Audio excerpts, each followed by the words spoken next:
नहमदुहु व नुसल्ली अला रसूलिहिल करीम अम्मा बाद फ़अऊज़ु बिल्लाहि मिनश शैतानिर रजीम बिस्मिल्लाहिर रहमानिर रहीम वज़क्किर फ़इन्न ज़िक्रा तनफ़उल मुमिनीन वक़ाल नबिय्यु सल्लल्लाहु अलैहि वसल्लम अद्दीनु अन्नसीहा औ कमा क़ाल अलैहि सलातु वस्सलाम सदक़ल्लाहु मौलानल अज़ीम व सदक़ रसूलुहुन नबियुल उम्मियुल हाशिमियुल मदनियुल करीम व नहनु अला ज़ालिक लमिनश शाहिदीन वश्शाकिरीन वल्हम्दुलिल्लाहि रब्बिल आलमीन। दिले मायूस में वो शोरिशें बरपा नहीं होती, उम्मीदें इस कदर टूटी कि अब पैदा नहीं होती। हुआ हूँ इस कदर अफसरदा रंग बाग़ हस्ती से, हवाएं फसल गुल की भी निशात अफ़ज़ा नहीं होती। इंतहाई काबिल सद तकरीम व ताज़ीम उलमाए किराम और मेरे अज़ीज़ तलबा, ये पुर्रौनक और बाबरकत तकरीब थी जिसमें तलबा ने अपनी खिताबत की सलाहियतों को उजागर करने की कोशिश की। स्टेज पर आ जाना, उलमा के सामने खड़े हो जाना, अपने माफी ज़मीर का इजहार कर लेना, यही आपकी जीत है।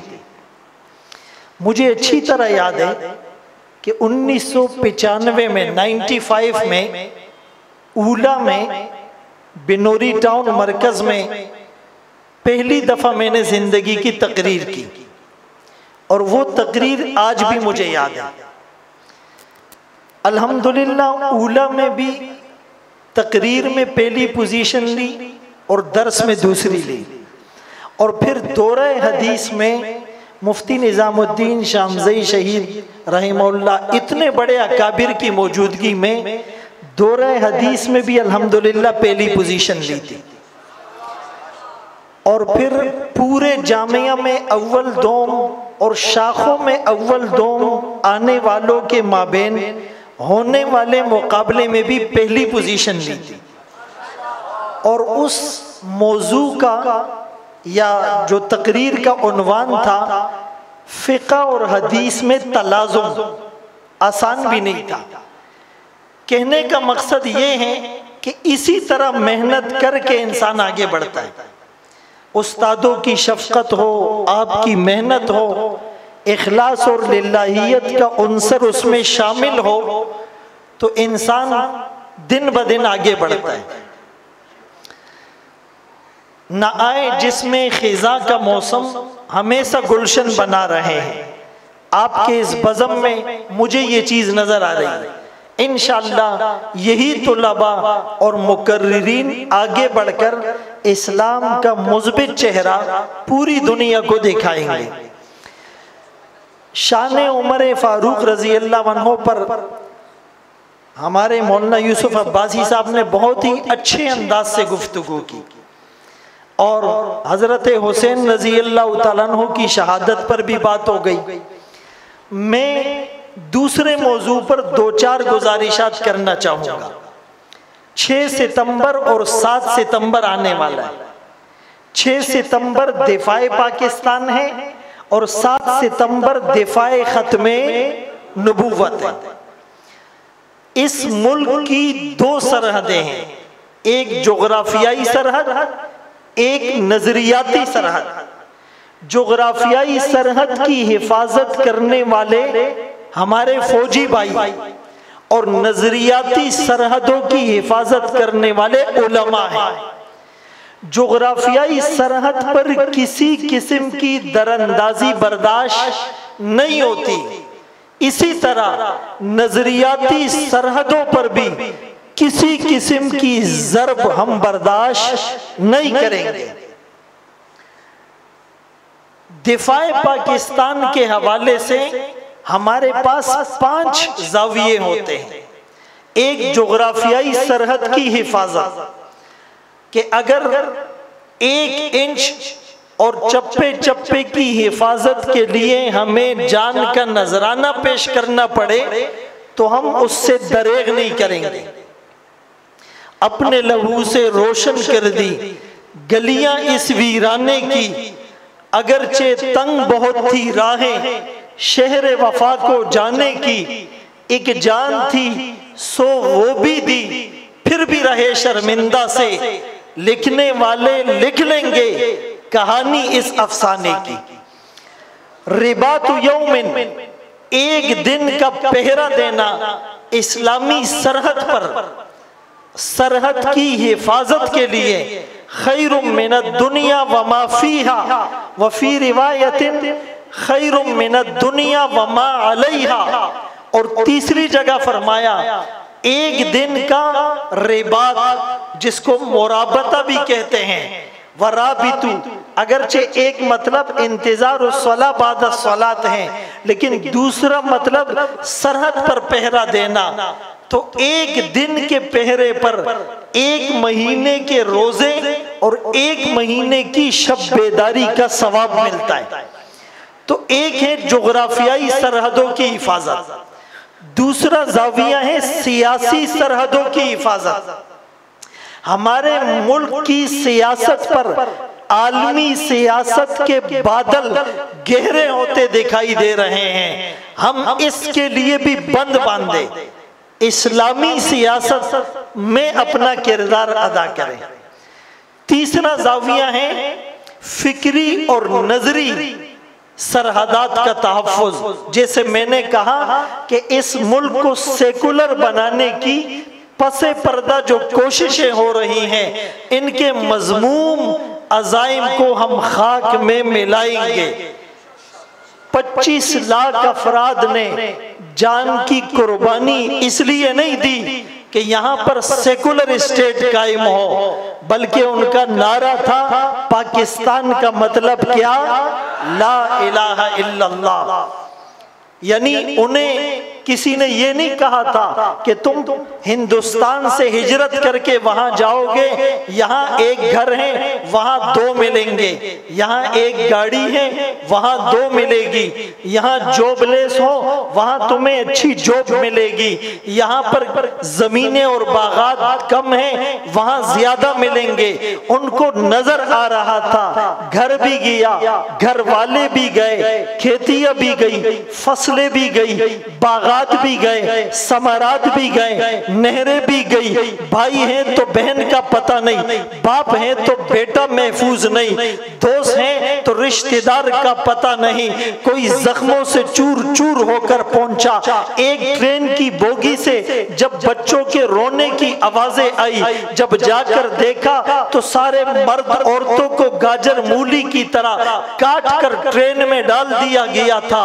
एक बोगी में बच्चे थे, वो जिंदा तो थे लेकिन उनके हाथ पांव काट दिए गए थे। तो इतनी बड़ी कुर्बानियां इसलिए दी थी कि एक ऐसा खित्ता कि धरती पर अल्लाह का निजाम कायम होगा। तो इस मुल्क की फिक्री और नजरी सरहदों की हिफाजत करना भी हमारी जिम्मेदारी है। और चौथा जाविया तहजीबी और सकाफती सरहदात या मशरिकी रिवायात को पामाल किया जा रहा है और मगरिबी अक़दार और कल्चर को फरोग दिया जा रहा है। तो इसके लिए भी हमने कोशिश करनी है। कोशिश क्या करनी है वो एक तवील वक्त मांगता है, मैं आपको इशारे दे रहा हूं। और पांचवी चीज क्या है कि माशी दायरा, IMF और वर्ल्ड बैंक और यूरोपीय यूनियन की यहाँ हुक्मरानी है। हमारा माशी निजाम उनके कब्जे में जा चुका है। 1885 में 85 में तकरीबन 150 सदी पहले सारी दुनिया के यहूदी जमा हुए। उस वक्त यहूदी पिट रहे थे, मिट रहे थे, उन्हें मार पड़ रही थी। उन्होंने कहा कि हमने क्या करना है, सबसे पहला काम सारी दुनिया के माशी निजाम को अपने हाथ में लेना है। दूसरा काम फहाशी और ओरियानी को फरोग देना है। और तीसरा काम मजहब को सियासत से अलग रखना है। चूंकि मेन पावर के एतबार से, अफरादी कुव्वत के एतबार से यहूदी कम थे, तो अगर मजहब और सियासत को रिलेट करते तो सियासत के उफक पर कभी भी ये नहीं चाहते। तो तीन काम उन्होंने किए और उसके लिए इस्तेमाल मीडिया का किया, प्रिंट मीडिया, फिर इलेक्ट्रॉनिक मीडिया, फिर मेन स्ट्रीम मीडिया, फिर सोशल मीडिया, आगे आर्टिफिशियल इंटेलिजेंस का दौर आ रहा है, हमें उसके लिए भी तैयारी करनी है। शुरू के 20 साल हम कहते ये गलत ये गलत, 20 साल बाद कहते अभी थोड़ी सी गुंजाइश निकल आई है, लेकिन अभी वो लोग बहुत आगे चले जाते हैं। तो बहरहाल तकरीरें बहुत अच्छी की, लेकिन इमरान अब्बासी साहब ने बहुत अच्छा तज्जिया किया कि बास तकरीरों में अल्फाज तो थे लेकिन उसमें मवाद नहीं था। यानी ऐसा मवाद हो आप लोगों को कन्विंस करें, आप उन्हें समझाएं। सबसे बड़ा मुकर्रिर कौन है? जो अपने सामने बैठे हुए मजमे को अपनी बात समझा दे। अंजिलुन्नास मनाजिलहुम, आपके सामने डॉक्टर बैठा है, आपका अंदाज अलग हो, उलमा बैठे हैं अंदाज अलग हो, तुलबा बैठे हैं अंदाज अलग हो, सियासी स्टेज पर अंदाज अलग हो, मीडिया में बैठकर अंदाज अलग हो। इन बातों को समझना है, यानी रट्टाफिकेशन से थोड़ा सा बाहर निकल आओ। अक्सर ये जो हमारे तुलबा तैयारी करते खुतबात को देखकर करते, वो खुतबात 20 साल पहले लिखे हुए। आखिरी बात कर रहा हूं, 20 साल पहले हालात क्या थे, जमाने की रविश क्या थी, फितने क्या थे, टूल्स, रिसर्चिंग टूल्स क्या थे, लिखने वाले के जहन में क्या चल रहा था, हालात हाजिरा क्या थे, आलमी और सियासी हालात क्या थे। अब 20 साल बाद सारी चीजें यकसर तब्दील है। 20 साल में रेसिपी और खाने बदल गए, लिबास बदल गया, घरों का तर्जे तामीर बदल गया, गाड़ियों का मॉडल बदल गया, शादियों के बैंक्वेट बदल गए, मदरसों के अंदर निजाम बदल गया। एक जमाना अंग्रेजी सीखने वाले को मदरसे से बाहर करो, अब जब तक मैट्रिक नहीं किया मदरसे में अंदर नहीं आ सकता। अब 20 साल बाद सारी चीजें तब्दील है। आप पुराने खुतबात देखते हो और उसको देखकर जुम्मा पढ़ाते हो, ब्या भाई खलक जमंग बयान न नाराजी। लोग तब आते जब अरबी खुतबा शुरू होता है, दा टोल दा रबियान उजामंदी, इनको अरबी समझ में आती है। तो भाई हमने हालात हाजरा को देखना है। इंशाअल्लाह आप इस नहज पर कोशिश करें। मूसा अलैहिस्सलाम ने हारून अलैहिस्सलाम अपने भाई को नबूवत के लिए और अपने हम सफर होने के लिए दुआ मांगी। बुनियादी रीजन खुद कुरान में रब बताता है, क्यों? हुआ अफसहु मिन्नी लिसाना उजदुद बिही अजरी, उससे मेरी कमर और मेरी बेक मजबूत होगी, मुझे सपोर्ट मिलेगी। माल में, लड़ाई में नहीं, अफसहु मिन्नी लिसानन, उसकी प्रेजेंटेशन अच्छी है, उसकी ब्रीफिंग अच्छी है, उसके पास कन्विंसिंग पावर है, उसके पास काउंसलिंग की सलाहियत है, वो अच्छा रिप्रेजेंटेटिव है। ये बुनियादी बात है। रसूलुल्लाह सल्लल्लाहु अलैहि वसल्लम ने जितने सहाबा को सफीर और कासिद बनाकर भेजा, आपने देखा हसब नसब अच्छा हो, गुड लुकिंग हो, बोलता अच्छा हो, जहां भेजा वहां की जबान सीख कर भेजा। अमरनी रसूलुल्लाह सल्लल्लाहु अलैहि वसल्लम अन अतअल्लम सुरयानिया, उस जमाने में अंग्रेजी, सुरयानी, इब्रानी, ये जबानें सहाबा को सिखाकर वहां कासिद और एम्बेसडर और रिप्रेजेंटेटिव बनाकर भेजा गया। इन बातों के मुताबिक आप अपने उस्तादों की निगरानी और सरपरस्ती में कोशिश करें। इंशाअल्लाह आपसे अल्लाह दीन का काम लेगा, देर तक लेगा, दूर तक लेगा। इस खूबसूरत महफिल की नजर चंद अशार करके अपनी बात खत्म करता हूं, अपनी बात खत्म करता हूं। और वो अशार क्या है? कभी दर्द की तमन्ना, कभी कोशिश मुदावा, कभी बिजलियों की ख्वाहिश, कभी फिक्र आशियाना।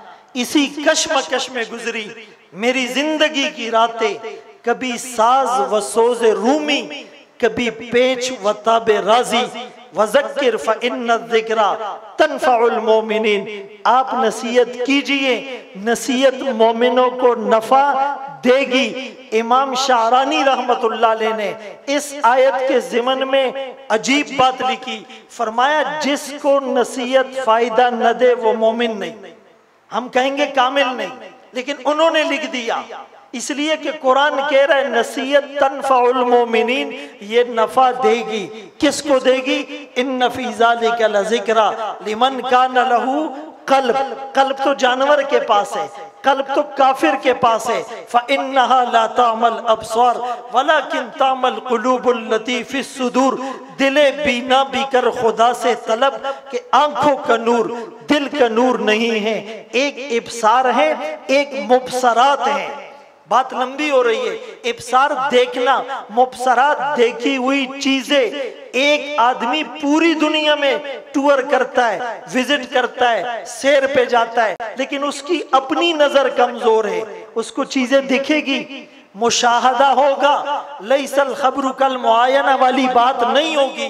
दूसरे की नजर अच्छी, अपनी अंदर की नजर, वो एक मुल्क में रहता है, उसका विजन क्लियर होगा।